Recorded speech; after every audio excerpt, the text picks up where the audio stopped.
ఒక్కొక్కరికి ఒక call sign ఉంటుందన్నమాట. సో ఏంటంటే ఫ్లై చేసేటప్పుడు రేడార్లో మొత్తం పేరు ఇప్పుడు కే సాయి వరుణ్ తేజ్ అని కదా, వరుణ్ లాగా అలా చిన్నగా అర్జున్ దేవ్ ఎందుకని చెప్పి రుద్ర అని పిలిచారు. ప్లస్ రుద్ర అనేది కూడా సినిమాలో నా క్యారెక్టరైజేషన్కి దగ్గరలో ఉంటుంది. ఎమోషన్, ఆ యాంగర్ కానీ అది ఉంటుంది తన క్యారెక్టర్కి. ఆ రిఫరెన్స్ ఆలోచించుకుని రుద్ర అనే పేరు పెట్టడం జరిగింది. మన ఇండియన్ బేస్డ్లో ఆర్మీలో చాలామంది అందమైన అమ్మాయిలు ఉంటారు, అంతే తెగువ చూపించేటువంటి అమ్మాయిలు కూడా ఉంటారు. ఏంటండి?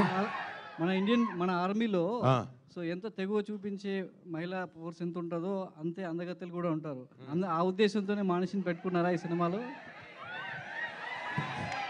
నేను హీరోయిన్ నేను ఎందుకు పెడతానండి, డైరెక్టర్ పెట్టాడు. అంటే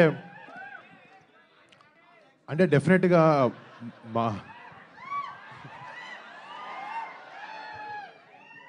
అంటే సినిమాకి తనని తీసుకోవడానికి రీజన్ కూడా అంటే డెఫినెట్లీ క్యారెక్టర్కి సెట్ అవ్వాలనే ఉద్దేశమే ముఖ్యంగా ఉంది. అండ్ ఆబ్వియస్లీ తన అందగత్త కాదనే దానికి డిస్కషన్ అవసరం లేదు, అది ప్రపంచం మొత్తానికి తెలుసు. అది అందుకే తను మిస్ వరల్డ్ అయింది. డెఫినెట్లీ తను not just beauty, she's beauty with brains. And అలాంటి ఆమె మా సినిమాకి మాలో పనిచేయడం కూడా నిజంగా we're all very happy. Manushi ఇలాంటి యాక్టర్స్ మాకు దొరకడం అండ్ ఇలాంటి క్యారెక్టర్కి తను 100% జస్టిస్ చేసింది. మీరు యాక్టింగ్తో పాటు, మీరు అందంతో పాటు యాక్టింగ్ కూడా చూడండి. వరుణ్ గారు, ఈ సినిమాతో మీరు బాలీవుడ్కి ఎంట్రీ అవుతున్నారు కదా, so all the best sir. అయితే థ్యాంక్ యూ అండి.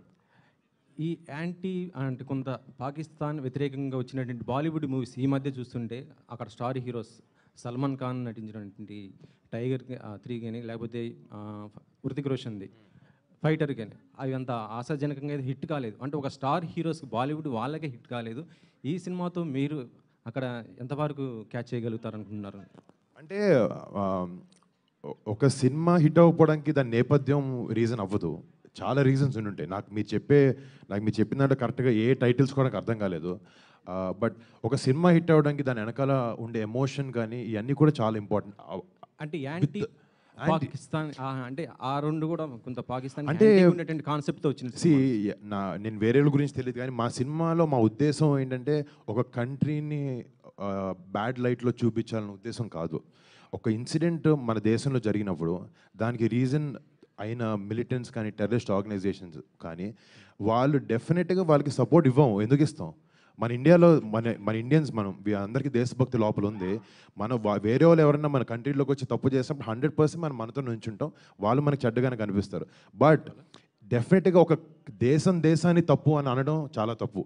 మేము సినిమాలో ఒక దేశాన్ని తప్పుగా చూపించలేదు, ఇలాంటి ఒక ఇన్సిడెంట్ చేసిన ఒక ఆర్గనైజేషన్ని తప్పుగా చూపించాం, బట్ ఒక దేశాన్ని కాదు. హాయ్ వరుణ్. హలో అండి. హాయ్. ఫిబ్రవరి 2014